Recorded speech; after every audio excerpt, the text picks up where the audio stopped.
Good morning students. मैं Vivek Singh Mahariya sericulture के video की इस कड़ी में आज तीसरे लेक्चर के साथ आपके सामने हूँ। उम्मीद है कोरोना के इस दौर में आप सभी अपने अपने घरों पर स्वस्थ और सुरक्षित होंगे। तो हम आज स्टार्ट करते हैं सेरिकल्चर का थर्ड वीडियो। पिछले दो वीडियो में हमने देखा कि रेशम उत्पादन में कौन कौन सी फैमिली के कौन कौन से कीट काम में आते हैं और वो किन परिस्थितियों में उनका पालन किया जाता है और किस प्रकार का उनसे रेशम प्राप्त होता है। और लास्ट वीडियो में हमने देखा कि हमारे लिए सबसे आसानी से पाला जाने वाला कीट बॉम्बिक्स मोराई या मलबरी सिल्क मोथ है। तो आज के हम वीडियो में मलबरी सिल्क मोथ की लाइफ साइकिल देखेंगे। तो हम स्टार्ट करते हैं life cycle of mulberry silk moth या बॉम्बिक्स मोराई। तो हम सबसे पहले बात करते हैं, हमारे एक एक बिंदु को लेते हुए बात करते हैं कि हमारा पहला बिंदु है निषेचन।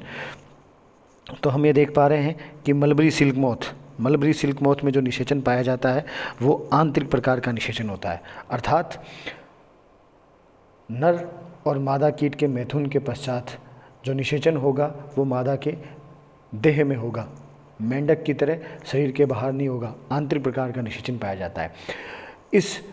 इस कीट में होता यह है कि कोकून से बाहर निकलने के बाद में नर कीट तुरंत पश्चात 2 से 3 घंटे मादा से मैथुन करता है और मादा से मैथुन करने के बाद में जो मादा होती है निषेचन के तुरंत उपरांत सहतूत की पत्ती की ऊपरी सतह पर, कहाँ पे, सहतूत की पत्ती की ऊपरी सतह पे 400 से 500 अंडे देती है। सहतूत की ऊपरी सतह पर 400 से 500 अंडे देती है। और ये अंडे किस प्रकार के होते हैं? ये अंडे गोल या सफ़ेद, गोल तथा सफ़ेद होते हैं, कुछ पीलापन लिए हुए होते हैं। ये अंडे जिलेटिन युक्त पदार्थ से ढके रहते हैं। जिलेटिन युक्त पदार्थ से ढके रहने का सबसे ज़्यादा फ़ायदा ये होता है कि ये अंडे एक साथ एक जगह चिपके हुए रह पाते हैं सहतूत की ऊपरी सतह पर। हम इस डायग्राम में देख पा रहे हैं कि एक मोथ है जिसने सहतूत की पत्ती की ऊपरी सतह पर इस प्रकार से 400 से 500 अंडे दिए हुए हैं। ये अंडे देखने में गोल प्रतीत हो रहे हैं।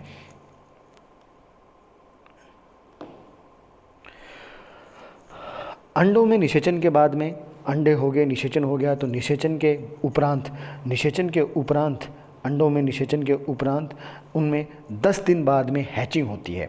10 दिन बाद में हैचिंग या स्फोटन होता है। स्फोटन होते ही अंडों से हम डायग्राम में देख पा रहे हैं कि एक लार्वा बाहर इमर्ज आउट हो रहा है, निकल रहा है। ये कैटरपिलर लार्वा कहलाता है। यह लार्वा अतिभोजी प्रकृति का होता है, अर्थात यह अत्यधिक भोजन करने वाला होता है, वोरिशियस नेचर का होता है। ये निकलते ही मलबरी की या सहतूत की पत्तियों को खाना स्टार्ट कर देता है और खाकर अपना विकास करता है।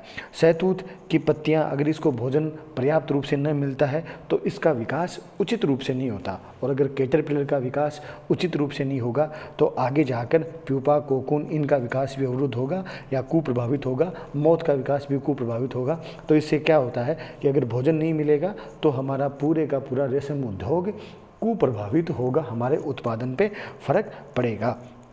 हम बात करते हैं नेक्स्ट स्लाइड में, हम बात करते हैं कैटरपिलर पे।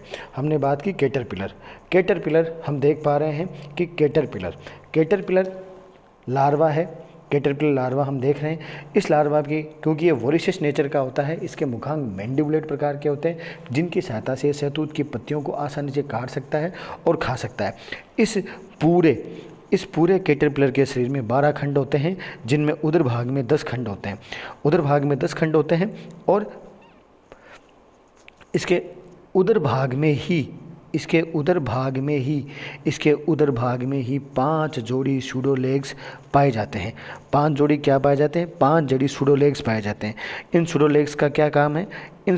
5 जोड़ी सूडो लेग्स पाए जाते हैं कि हम ये देख रहे हैं कि जो इसका नेचर है 5 जोड़ी सूडो लेग्स। हमने ये देखा कि कैटरपिलर का जो डोर्सल जो एनल सेगमेंट है, जो इसका गुदाखंड है, उस पे एक डोर्सल हॉर्न पाया जाता है। हम देख रहे हैं एक हॉर्न पाया जाता है, इसे डोर्सल हॉर्न करते हैं। इससे हम आसानी से कैटरपिलर, सिल्क मोथ के कैटरपिलर को पहचान भी नहीं सकते हैं।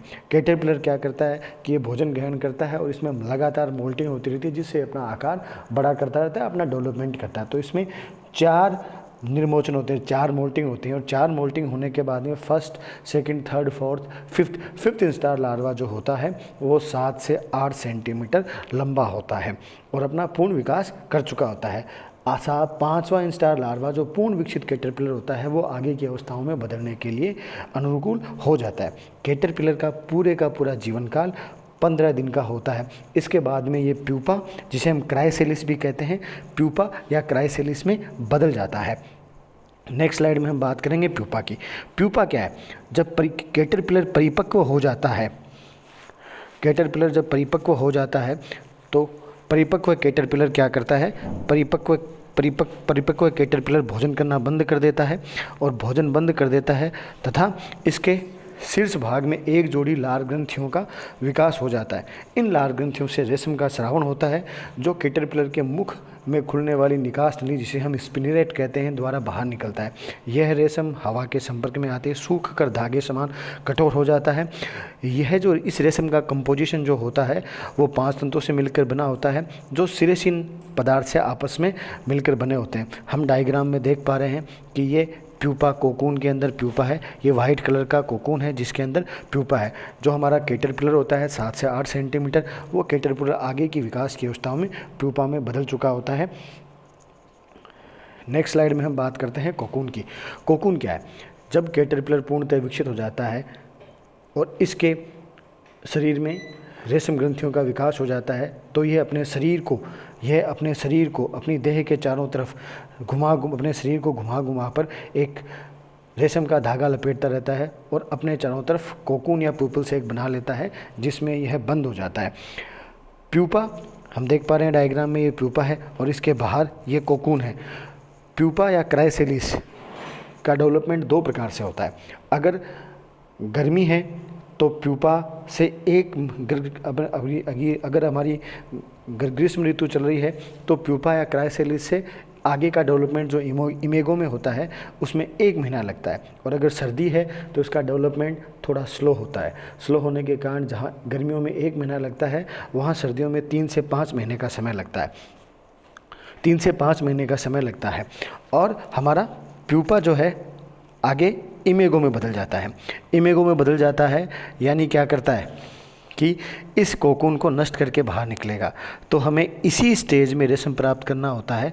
इसी स्टेज में ये रेशम प्राप्त करने के लिए सबसे अनुकूल परिस्थिति है।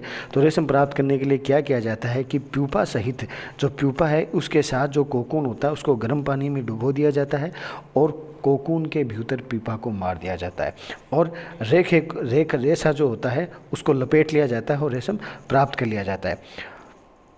नेक्स्ट स्लाइड में हम बात करते हैं कि हमारा प्यूपा है, प्यूपा से हमारा इमेगो बन चुका है। इमेगो बनने के बाद में इससे प्रौढ़ कीट का निर्गमन या इमर्जेंस होगा, एडल्ट कीट का निर्गमन होगा। तो वो किस प्रकार का होता है? अगर हम रेशम प्राप्त करने के लिए कोकून से हमने अगर कोकून को मारकर, कोकून को गर्म पानी में डालकर प्यूपा को नहीं मारा है तो क्या होता है? जो वयस्क मोथ है वो एक क्षारीय तरल एल्कली फ्लूइड का स्रावन करता है।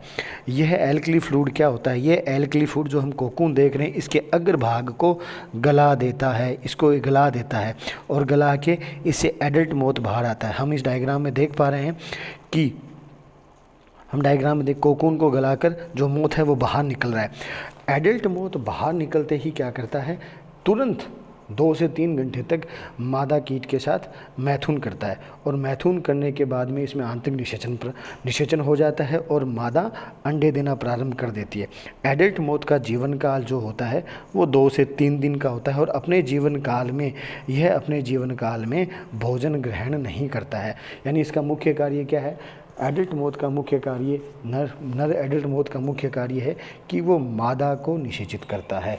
इन दोनों का आपस मुख्य कार्य ये है कि वो मैथुन करके आगे की पीढ़ी पैदा करते हैं। अब हम पूरे चैप्टर की समरी देखते हैं। पूरे चैप्टर की हम समरी देखते हैं। तो हमने बात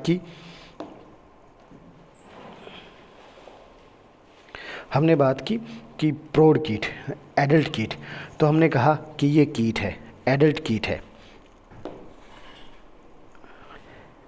एडल्ट सिल्क मोथ मेल और फीमेल ये दोनों मिलते हैं और ये यूनिसेक्सुअल होते हैं, यानी एक लिंगी होते हैं।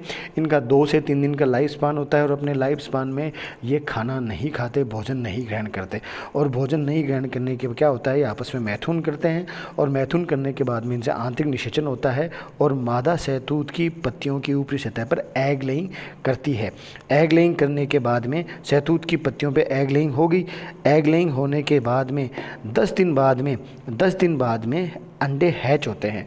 10 दिन बाद में अंडे हैच हो जाते हैं, इनसे कैटरपिलर निकलता है। न्यूली हैच कैटरपिलर बहुत छोटा होता है, तो इसमें 1 2 3 4 एक के बाद एक क्रमिक रूप से 4 मोल्टिंग होती हैं और 4 मोल्टिंग होने के बाद में first instar larva 5th instar larva में बदल जाता है। 5th इंस्टार लार्वा जो एक मेच्योर कैटरपिलर है, इसके मुखांग माउथ पार्ट मैंडिबुलेट टाइप के होते हैं। शरीर में 12 जोड़ी खंड होते हैं। गुदा खंड में डोर्सल हॉर्न पाया जाता है, 7 से 8 सेंटीमीटर लंबा होता है और लाइफ स्पान इसका 15 दिन का होता है। 15 दिन के बाद में इसमें रेशम ग्रंथियों का विकास, 15 दिन के भीतर इसमें रेशम ग्रंथियों का विकास हो जाता है और कैटरपिलर अपने चारों तरफ अपने मुंह को घुमाकर अपने देह के चारों तरफ रेशम का धागा लपेटने लग जाता है। हम डायग्राम में देखते हैं, इसे कोकूनिंग कहते हैं। ये कोकून का निर्माण करना शुरू कर देता है और अपने चारों तरफ रेशम का धागा बनाकर एक कोकून या प्यूपल सेक बना लेता है। कोकून बना लेता है तो उसके बाद में कोकून में इसका डेवलपमेंट होता है। तो हम आगे के डायग्राम में देख रहे हैं, कोकून में प्यूपा है। प्यूपा कोकून में गर्मियों में कोकून में रहता है और इसका डेवलपमेंट रहता है। अगर गर्मियां हैं तो ये इमेगो में चेंज होगा, इमेगो में बदल जाएगा। गर्मियों में 1 महीने में और सर्दियों में 3 से 4 महीने, 3 से 5 महीने में ये इसका डेवलपमेंट स्लो हो जाता है, इमेगो में बदल जाता है। अगर हमें रेशम प्राप्त करना है तो हमें इसी स्टेज में प्यूपा को कोकून सहित गर्म पानी में डालकर मारना होता है, तब हम रेशम प्राप्त करते हैं। अगर ऐसा नहीं करते तो आगे का डेवलपमेंट होता है और वयस्क प्रौढ़ जो होता है वो एक एल्कली फ्लूइड सीक्रेट करता है जो रेशम को कोकून को गला देता है और उससे मौत बाहर निकल आता है। और मौत बाहर निकलने के बाद में वही नर और मादा एक दूसरे के साथ मैथुन करते हैं और मैथुन करने के बाद में एग लेइंग करते हैं। इस प्रकार से ये पूरी इसका जीवन साइकिल चलती रहती है। तो आज के वीडियो में हमने पढ़ा कि सिल्क मोथ जो है अपना मलबरी सिल्क मोथ है, उसकी लाइफ स्पान क्या है, उसमें निषेचन किस प्रकार का है और निषेचन से लेकर हमने ये देखा कि वापस प्रौढ़ कैसे निकलता है, इमर्जिंग कैसे होती है, हमने आज की वीडियो में ये देखा है। आज के लिए बस इतना ही। धन्यवाद।